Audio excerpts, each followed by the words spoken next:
So a lot of people get tripped up on property taxes when they move to Texas and when they move to Austin. So in this video, I'm going to explain the property taxes and kind of walk you through what you should be looking for before you buy a home in Austin. I'm Tiffany Moore. I'm a local realtor and broker right here in Austin, Texas. I help people from all over the world move to Austin. So if that is something that you're thinking about, you've got questions, my contact info is on the screen. Feel free to reach out to me, text, email, DM, whatever you're comfortable with. I have got your back when you're moving to Austin. So just a real quick disclaimer, I am not a tax attorney, I'm not a CPA, I'm not a financial advisor. I am just sharing my knowledge and information with you about property taxes as I have experienced it as a homeowner and as a realtor in Austin. So this isn't legal advice, financial advice, anything like that. Just do what you want with it, but don't blame me for anything, basically. So let's get right into it. If you have seen any of my other videos, you know that I talk about property taxes a lot. It's a really big deal, and it's something that you really need to account for when you're figuring out your budget, like your monthly budget, and therefore the overall purchase price budget when you're thinking about buying a home in Austin. So there are a few ways that you can save on your property taxes when you buy a home in Austin as your primary residence. Unfortunately, if you're buying a home as a vacation home, a second home, or investment property, the homestead exemption is not going to apply to you. So today I'm talking specifically about what the homestead exemption does when you're buying a home in Austin. So what is the homeowner's exemption? There's two factors to it. One is pretty well known. The other is a little bit confusing, and that's the one that we're really going to dive into today. So the easy thing is the homestead exemption will knock off $40,000 off the assessed value of your home when you're using it as a primary residence and you have filed for your homestead exemption. The second part of the homestead exemption, this is where the real savings come in, especially as the market continues to increase, like we saw it do a couple years ago. So basically, the second part of the homestead exemption says that the amount of the assessed value of your home cannot increase by more than 10% from year to year. So this is awesome. One year they assess your home at a value of $600,000. With this 10% cap, it means that the assessed value of your home cannot be more than $660,000 the next year. So it can't increase by more than 10%. The kicker to this rule is that this doesn't come into effect until the second year that you own the home. And so what happens between when you buy the home and that second year is your property taxes are probably going to go up. I'm going to say with like 95% certainty that your property taxes are going to go up. And here's a couple ways why.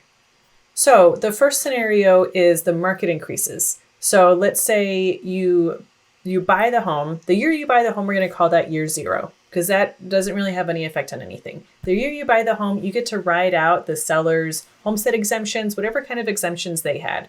Whatever the setup was that year for them, you kind of get to ride that out. If they didn't have any exemptions, sorry, then you don't get any exemptions. But basically, whatever the setup was for the year that you bought it, you get to continue that through the end of the year.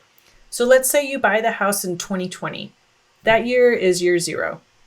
2021 is the first full year that you own the house. We're going to call that year one. So in 2021, year one, you file your homestead exemption. You file it like right after you buy the house, and you get that homestead exemption for year one. Awesome. You don't get the benefit of that 10% cap yet, though. So between year zero and year one, if the market increases, if the market goes crazy and the value of your home goes from $500,000 to $700,000, then $700,000 is the new taxable value of your home in year one. And that becomes your new baseline. If you bought the home riding out the previous owner's tax exemptions, whatever tax situations they had going on, the taxes that were on like the MLS when you bought it of like, oh, here's the actual taxes that were charged for this house, maybe are probably going to be significantly lower than what your taxes are going to be in year one when you own the home. And for a couple of reasons. One, because the market value. So the house is just worth more because the market increased. Two, those sellers, if they've been in the house for a while, at least a couple years, they have that 10% cap. So they've been getting the benefit of that 10% cap from year to year, which means that their taxable value hasn't been able to go up by more than 10% from year to year. Let's use me as an example. I've owned my home for 11 years, and I've had the homestead exemption since the beginning, but I haven't had that 10% cap credit until the second year that I've owned the home. So from year 2 to year 11, I've had this 10% cap. So my tax bill is $180,000 lower than it would have been if I didn't have that 10% cap. So that saves me a few $100s a month, because otherwise they'd be able to tax me at the market rate. But instead I have that 10% cap, and so it reduced the taxable value of my home year over year, which adds up. So if you're buying a home from someone who has owned their home for several years and they've had the benefit of that 10% cap every year, that's going to add up after several years. So when you buy the home, the first year you buy it is year 0.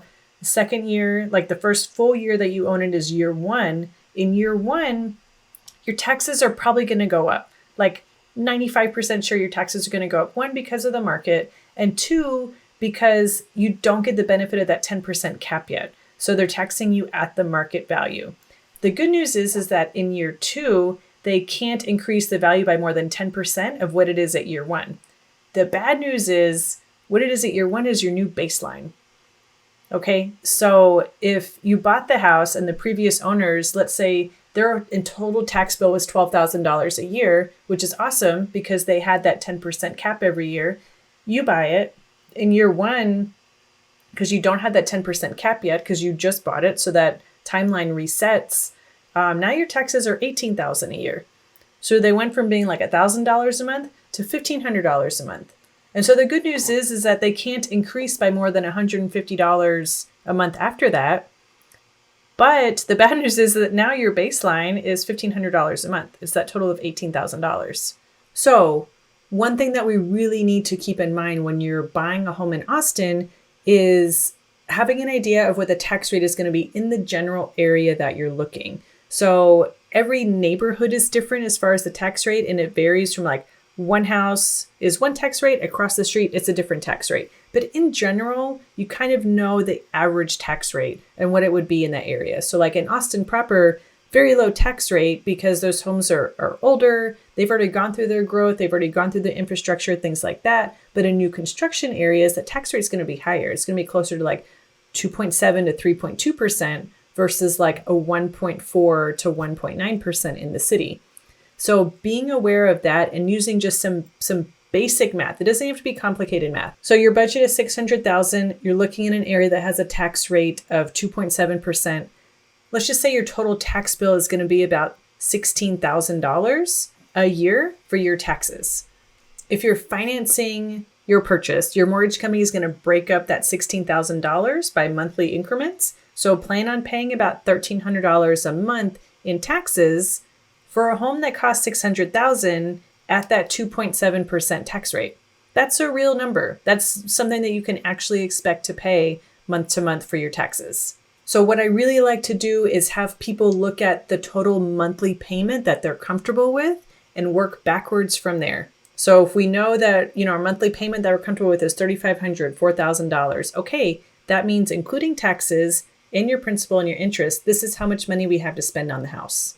And depending on what area we're looking, we can kind of say, okay, for this price in this area, here are the features that you're going to get with that house, give or take. We'll have a good general idea.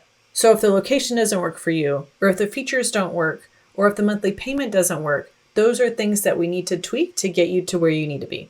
But I cannot stress enough how important it is to really take into account the cost of the property taxes in your monthly payment and to expect that they're going to increase. So we talk about the benefit of owning a home is that you're locking in your payments, which is true for your principal and your interest. If you've got a fixed mortgage of 30 years, those payments are not going to increase. What is going to increase is your property taxes. Like, hands down, that's going to happen. You just need to have a good general idea of how much they're going to increase. And we can kind of estimate that when we're first buying a home. So we can see, okay, this is what the tax rate is.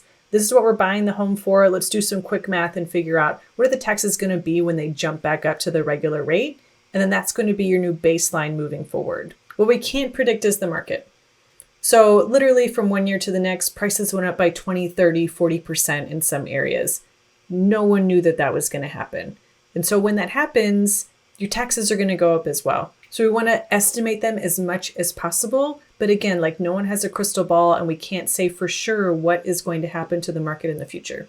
These are some of the things that we talk about on our call. So if you're thinking about moving to Austin and you've got questions about the taxes, the payments, what areas have higher tax rates, why is new construction higher, those things, reach out to me. My contact info is below. However you want to get in touch with me, I've got your back when you're moving to Austin.